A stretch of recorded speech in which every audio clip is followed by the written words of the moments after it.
Кыргыз тилиндеги баардык маалыматтар akipress.org.kg сайтында. Азыр акыркы жаңылыктардын топтому. Мурунку президент Аскар Акаевдин уулу Айдар Акаев жана иниси Кубан Акаев көз жумду. Акаевдердин үй бүлөсүнө жакын адамдардын айтымында Айдардын өлүмүнө жүрөк оорусу себеп болгон. Маркум ушул айда 44 жашка толмок.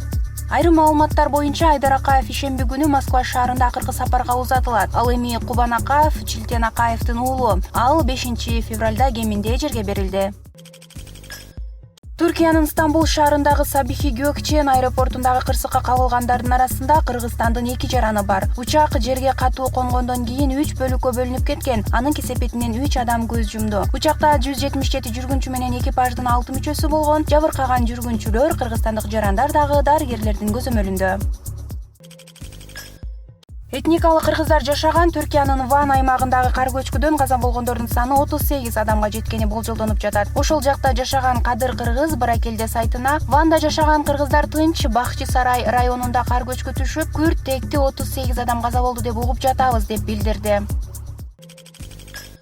31 жаштагы Михаил кыргыз тилинде так сүйлөгөнүн уккандар таң калып, "Сен кыргызсыңбы?" деп сурашат. Тамаша менен жооп узаткан жигит, "Ооба, эне сайlı кыргызмын, атым Мыктыбек" деп коет. Кыргыз кызына үйлөнгөн Михаил учурда Россияда эмгектенип жүрөт. Анын башкы максаттарынын бири Кыргызстанга үй бүлөсү менен аман эсен кайтуу.